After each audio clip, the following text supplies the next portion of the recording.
Good to be back in Mark. We are almost at the end of Mark. This is chapter 15. You know, Mark has just 16 chapters. In this chapter today, we will see Jesus passing through his darkest hour of his life. This hour will be full of rejection, suffering, mocking, and abandonment, and will shake all the people involved. Their life will be there will be no more saying that their life will be transformed, changed. Jesus' disciples will see him living up to the words and principles he preached to them. Jesus was true to his words, okay, and this is very important. Passing through this darkest hour of his life was a thing, but I don't think this is something that we don't know. I had my darkest hours, and I know, not probably, but I know you had your own. The darkest hours where you thought, man, I want that to end. I want this to finish. I need a little bit of sun. In all of this, there is a question that makes us to meditate. We are Jesus' disciples, and we know that Jesus told his disciples this, and probably in John 15:20, he said this: remember the word that I said to you. And here, it's so important. A servant is not greater than his master. If they persecute me, they will also persecute you. If they kept my word, they will keep also yours. If you are his follower, you will be persecuted. You will have dark hours, not just because of your fault, but because people will make you suffer because you're a Christian. The question is what you will do about it. The cross demands. And the question is what you're going to do about it. There will be enough evidences to prove that you are a copy of Jesus. The highest point of a disciple's life was to copy his master teacher. In everything he said, in everything he did, in all his thoughts. To be a copy, exact copy. The question that you must answer today, and I mean it, you must answer today is, are you a copy of Jesus Christ? If you are a copy of Jesus Christ, you are his disciple. In the first part of Mark 15, you see here Jesus delivered to Pilate. Pilate asked him, are you the king of Jews? And Jesus said, yes, I am. And then they started to accuse him of things, and Jesus didn't say a word. And Pilate was amazed because Jesus was calm. He didn't say anything. And then from verse 6 on, Mark says, now at the feast he used to release for them one prisoner for whom they asked. And among the rebels in prison who had committed murder in the insurrection, there was a man called Barabbas. And the crowd came up and began to ask Pilate to do so, as he usually did for them. And he answered them, saying, do you want me to release for you the king of Jews? You see, he's trying to manipulate the crowd. For he perceived that it was out of envy that the chief priest had delivered him up. Was Jesus envied? Yes, he was. The reason Pilate tried to manipulate the crowd was to make Jesus to go away, but they said, no, we want this guy. Now, Barabbas means the son of the father. Bar is the son.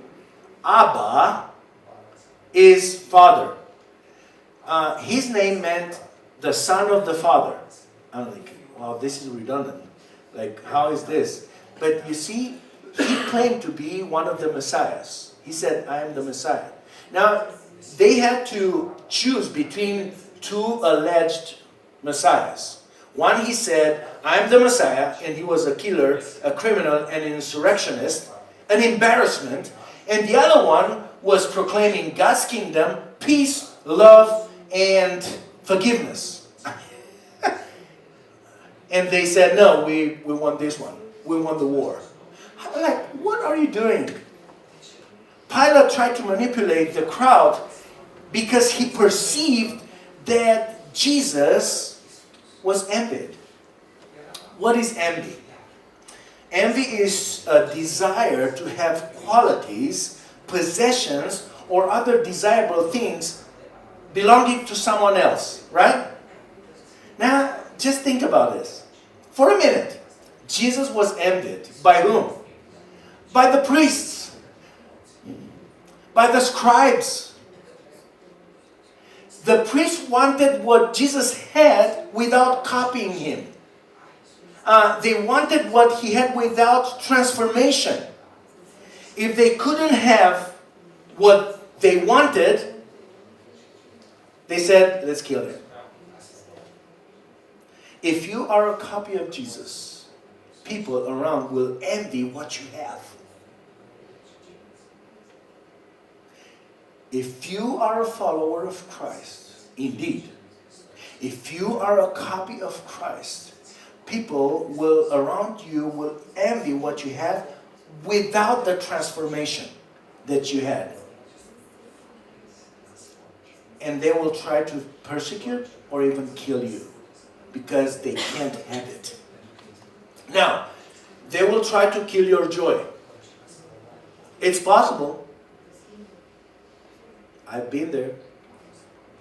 Probably I'm still. They will kill you by taking your life because they can't have it. You've been there? They will kill you by plotting to fire you. Let's fire this guy.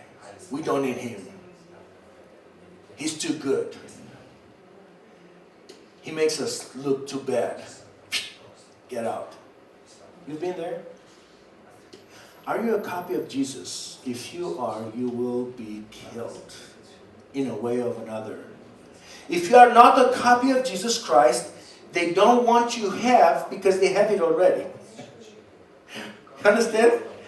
They will let you go because they have it already. Are you ready to be rejected? Jesus was rejected. If you are a copy of Jesus Christ, you will be rejected like him. And they will say, no, we want Barabbas. We want the criminal. He's too good for us. She is too good for us. Rejected by friends, rejected by family, rejected even by relatives. It is hard, but how about being rejected by God? I rather want to be rejected by people than rejected by God. So you have to choose. You are a copy of Jesus and you are not rejected by God. You are not a copy of Jesus and nobody will reject you and say, hey, you are my friend. Again, are you a copy of Jesus? If yes, they will reject you, will kill you, and you know who they are. Then from verse 21, it's the crucifixion.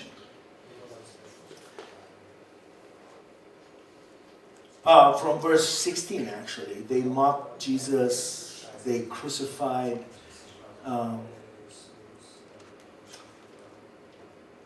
It's a sobering passage. So, and the soldiers led him away inside the palace, that is the governor's headquarters, and they called together the whole battalion. The whole battalion. And they clothed him in a purple cloak, and twisting around a crown of thorns, they put it on him, and they began to salute him. Hail, King of Jews! And they were striking his head with a reed and spitting on him and kneeling down in homage to him. And when they had mocked him, they stripped him of the purple cloak and put him on clothes on him, and they led him out to crucify him. And they compelled a passerby, Simon of Cyrene, who was coming in from the country of the father. He was the father of Alexander and Rufus, to carry his cross. And they brought him to the place called Golgotha, which means place of a skull. And they offered him wine mixed with myrrh, but he didn't want to take it. And they crucified him and divided his garments among them, casting lots for them to decide what each should take. And it was the third hour when they crucified him. You know what the third hour was, right? 9 o'clock in the morning. Because they start the day right at 6 o'clock. So the third hour was 9 a.m. And the inscription of the charge against him read, "The King of the Jews." And with him they crucified two robbers, one at his right and one on his left. And those who were passed by deriding him, waving their hands and saying, "Aha! You who would destroy the temple and rebuild it in the 3 days, save yourself and come down from the cross." So also the chief priests with the scribes mocked him to one another, saying, "He saves others, he cannot save himself. Let the Christ be the King of Israel. Come down now from the cross, that we may see and believe." Those who were crucified with him also reviled him. That was the crucifixion. And when the 6th hour had come, there was darkness over the whole land until the 9th hour. So 9 a.m. he was crucified. 3 p.m. he died. And at the 9th hour is 3 p.m., Jesus Christ with a loud voice, "Eloi, Eloi, lama sabachthani," which means, my God, why have you forsaken me?" And some of the bystanders hearing it says, "Behold, he's calling Elijah." And some ran and filled a sponge with sour wine, put it on a reed and gave it to him to drink, saying, "Wait, let us see whether Elijah will come to take him down." You see, all mocking. And Jesus uttered a loud cry and breathed out his last.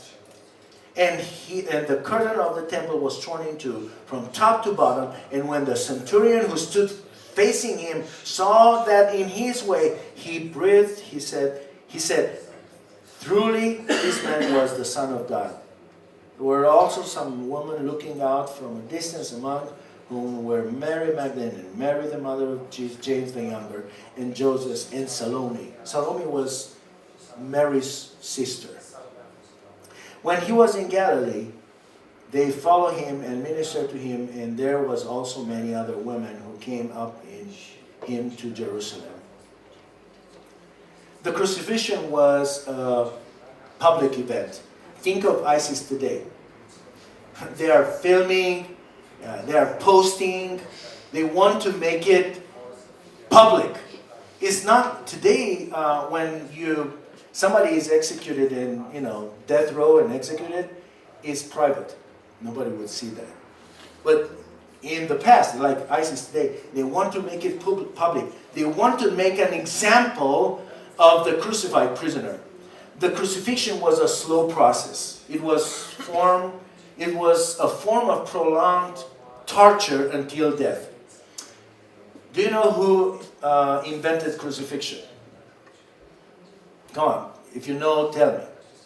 Roman Empire? No, the Roman Empire actually borrowed this and perfected it.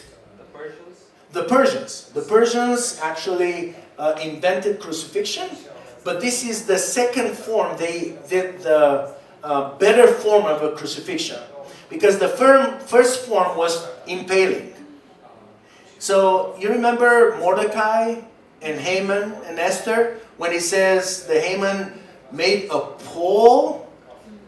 It was 24 meters long, like long, big one. And he said he wanted to hang him. With our mind today, we think hanging means this. But now, then hanging means from bottom up, and you stay there, and probably that was for like between 3 hours to 1 day. You will hang there, screaming to death, and then you die. But they thought, man, they wanted you to be tortured till death. So they said, man, it's not a good idea. We need to do something about it to make it longer. So on this pole, they put another one, and they crucified people. In this way, you could die depending on your situation, between 1 to 3 days. The Romans took this idea and they make it better.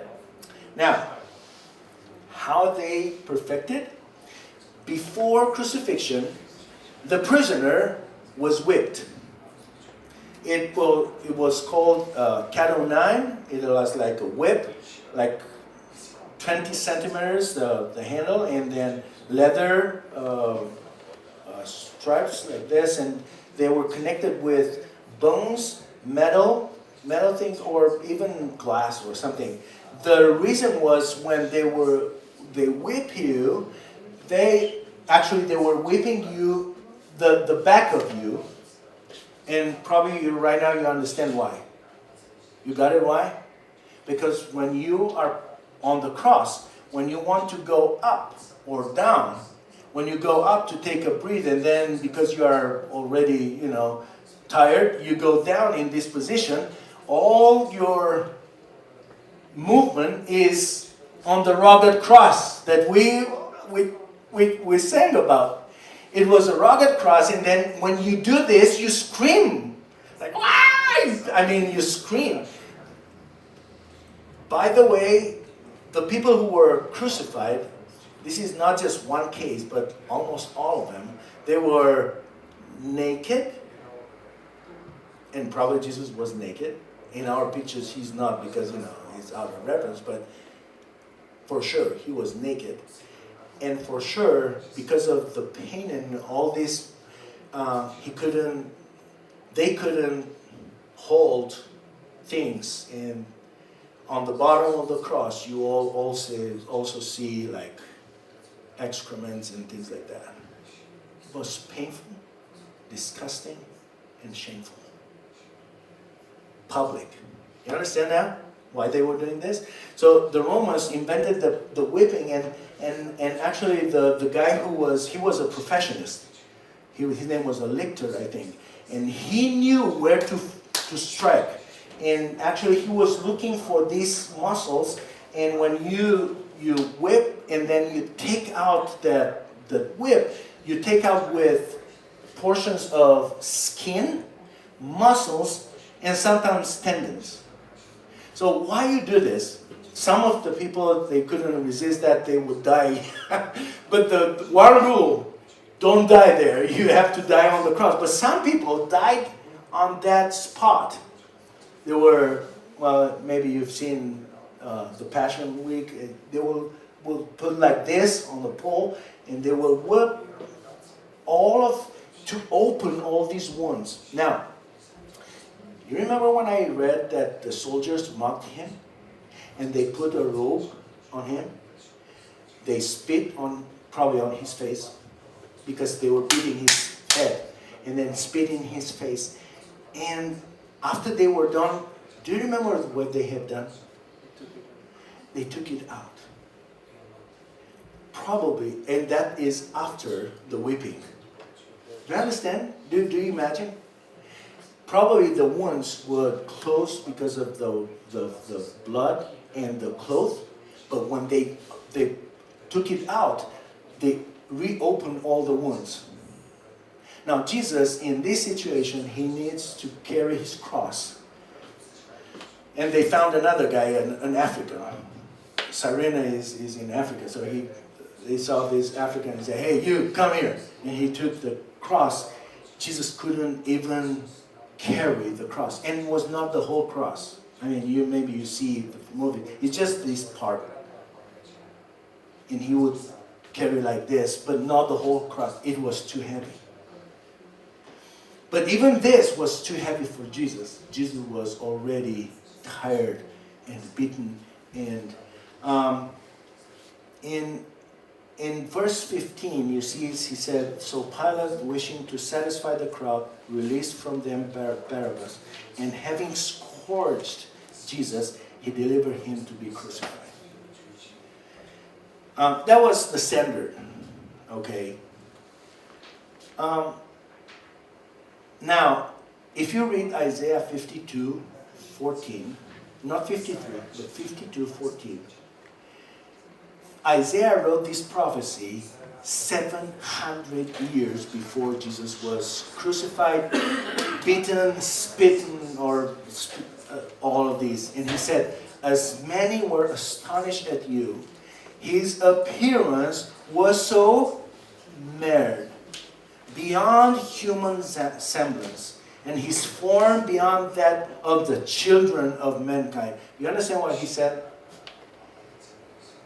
When you looked at Jesus, you couldn't say he's a human anymore. His face was disfigured. If you look at his body, you see just a mass of blood and flesh, not a body. You know what Jesus did? Peter was there. Now let me read you what Peter said about this. It's 1 Peter 2:21 to 23. 1 Peter 2:21 to 23. He said this. Listen, it's so important. "For to this you have been called," you, I mean us Christians, "because Christ also suffered for you, leaving you an example, so that you might follow in his steps. He committed no sin, neither was deceit found in his mouth. When he was reviled, he did not revile in return. When he suffered, he did not threaten, but continued entrusting himself to him who judges justly." What Jesus did? Nothing. Nothing. While Jesus was disfigured, beaten, spitted on, mocked with soldiers' obscenities, he didn't say a word. He was an exception. Jesus was an exception. You know why? Because all the others were screaming, were fighting back, were threatening. Jesus did nothing. It's hard to believe. I don't know how you are when people spit on your face. We can try.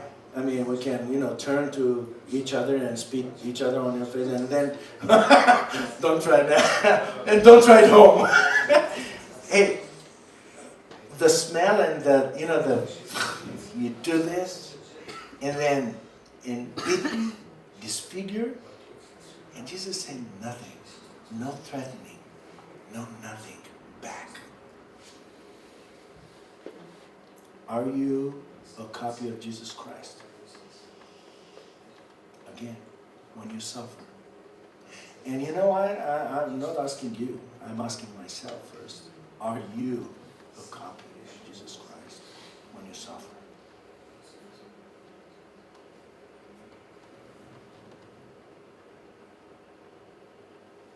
He was calm. He took it all. He did not threaten. He gave nothing in return. When you are treated bad, how do you respond? Jesus said once something about that, and he lived up to it. I'll read it to you. Is found in Matthew 5:44-48. Matthew 5:44-48. But I say to you, Jesus said that, but I say to you, love your enemies and pray for those who persecute you, so that you may be sons of your Father who is in heaven. For he makes his sun rise on the evil and on the good, and sends rain on the just and on the unjust. For if you love those who love you, what reward do you have? Do not even the tax collectors do the same?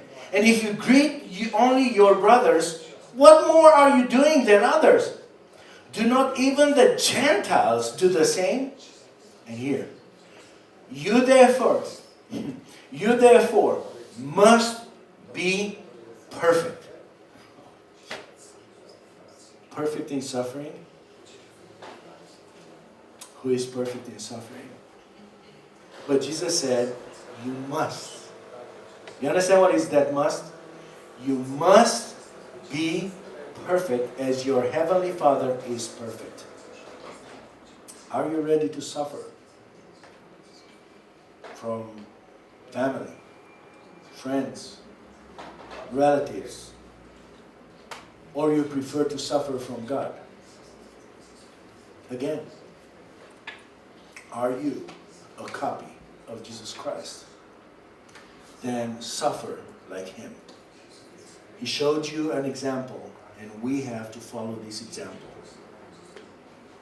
And then from verse 29 on, I already read all of these, but when you are mocked, are you a copy of Jesus? Jesus was mocked by those who were passing with a boo. Now I was looking in the Greek, what was the word? The word in koine was owa. I don't know, that is, in Romanian is woo. That is like woo. How is it in Portuguese? When you want to say, you boo someone. Do you have, huh? Say like boo? Yeah, it's like in English? Okay. Yeah, I like in English. How in Spanish? It's also Yeah. boo. How is in German as well? Boo. Well, then Romanian is different. It's like whoa. you can feel it like whoa. In Greek was owa.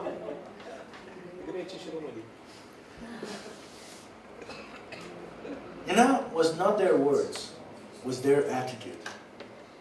Was their attitude. The religious authority, they mocked him, talking about salvation. Save yourself, save ourselves too. The insurrectionists, the left and right guys, they were insurrectionists. The insurrectionists suffering with him, they mocked him too, both of them. How hard was for Jesus to stand all of this mocking? What was his answer? He said what? He did nothing. They wanted to come down from his cross. Probably Satan was talking through them like in the Garden of Gethsemane when Satan was talking through that serpent. Now he's talking through these people saying, come down and we will believe in you. That was the last temptation. If Jesus would come down, what would happen with our salvation? Nothing. Jesus stood there. He could come down, oh yeah, in a second, but he wouldn't. At a point, you start to think, how about if they were right? How about if, like regular people, religious people, comrades of suffering, they say the same thing. If I would be in their place, I would think, but if they're right, if I'm wrong, Jesus never doubted this. He said, no, I'm right. This is the purpose of my life. I surrendered my life to the Father, and I lived 33 years for this. I'm right. I'm right.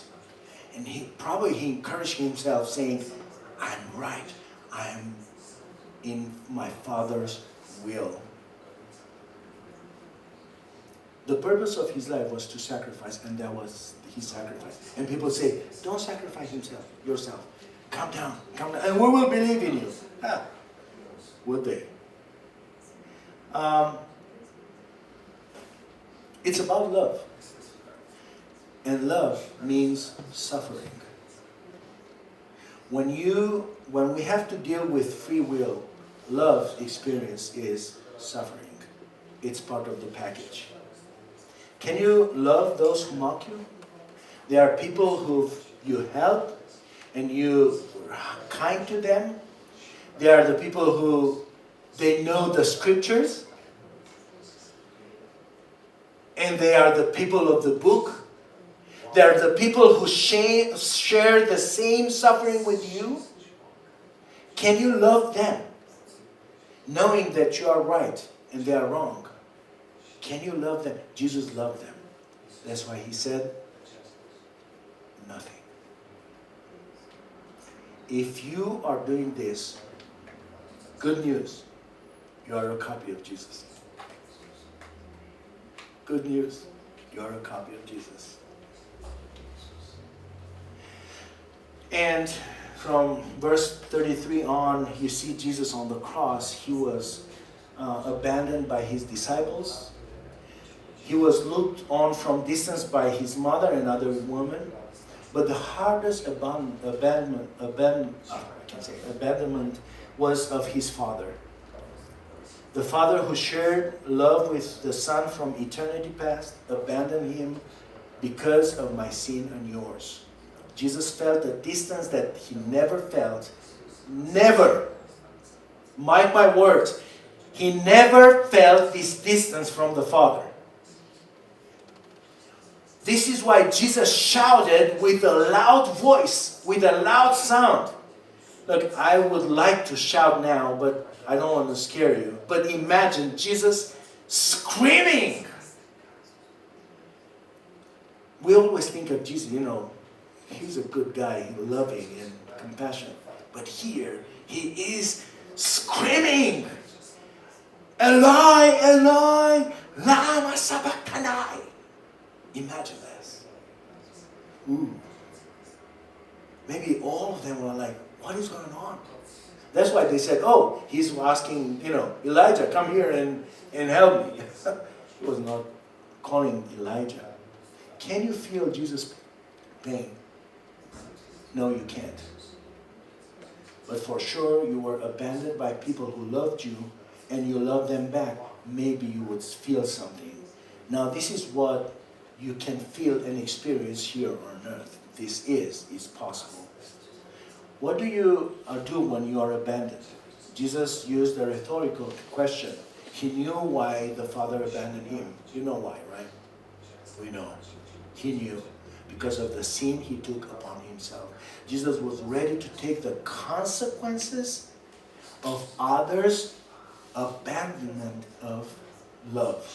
They abandoned God and they had to have the consequences. But Jesus said, no, I will take the consequences. I will be abandoned that you might come back in God's family. Do you follow? Do you follow? I was a rebel. God loved me. He created me. And I said, I don't need you. I will make my life. In Jesus, and I have to live the consequences of my decision. That means hell. And Jesus said, no, look, I will pay for you that you may go back into God's family. This is awesome. Jesus' mission ended here, facing the Father's abandonment. Jesus' mission was caused by his love for his Father. Do you have the same love for the Father? If yes, then you are a copy of Jesus.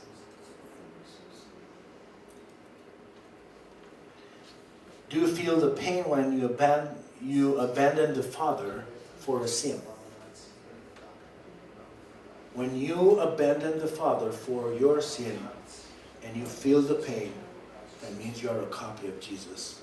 Because that makes you to repent and say, I'm sorry. I did it again.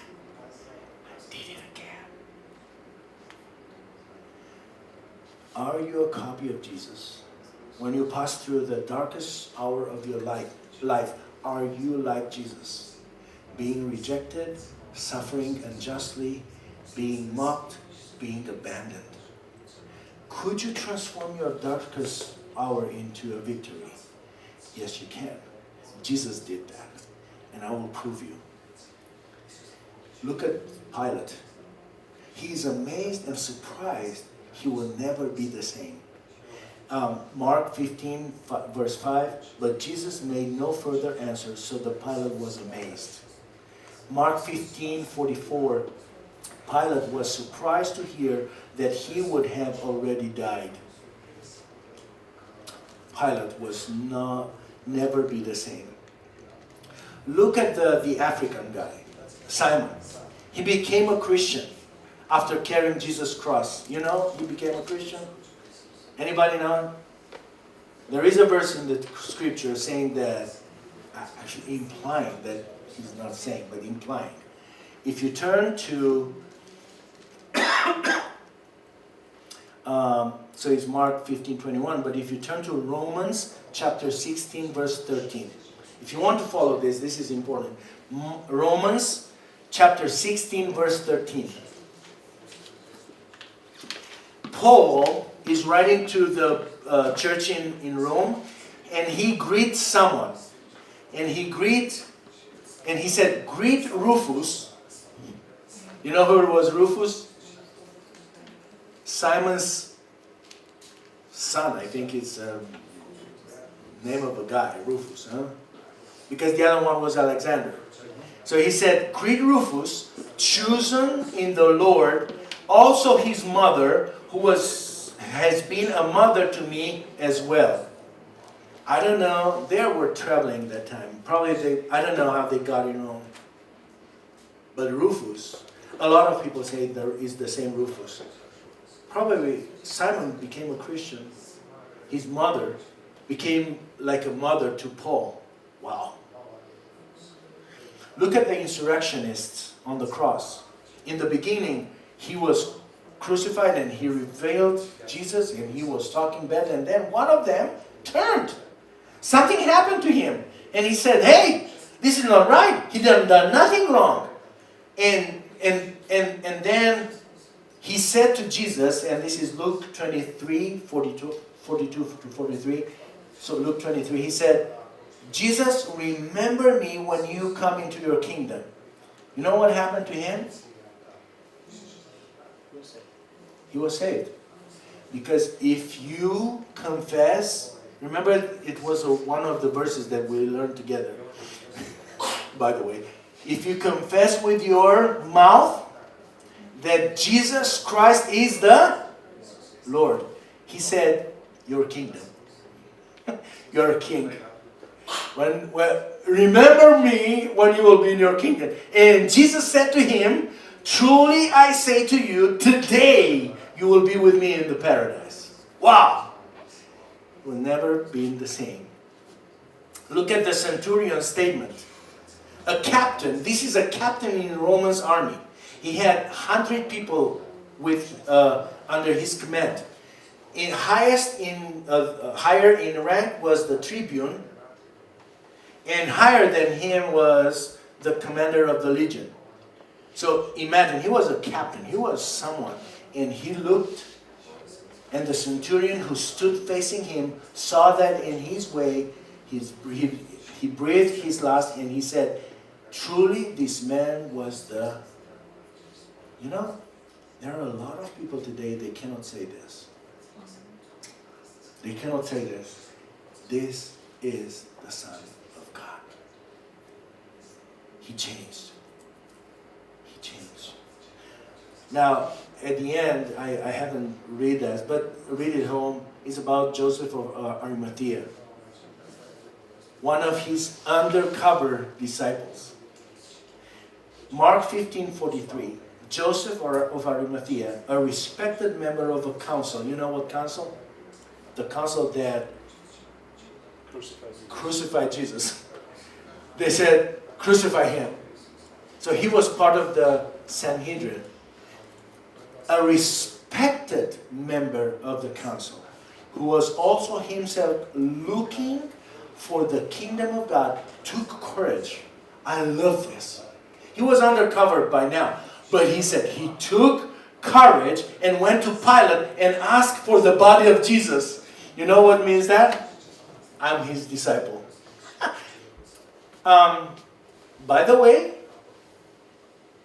none from his family asked for Jesus' body. None of his disciples, I mean the apostles, the 11, asked for his body. None of the 70 or 120 or whatever, none of the leper, none of the healed by Jesus. This guy. And he said, I'm a Christian. Well, in our words. Pilate, Simon, the insurrectionist, we don't know his name. The centurion, we don't know his name. Joseph of Arimathea, they will never be the same after the crucifixion.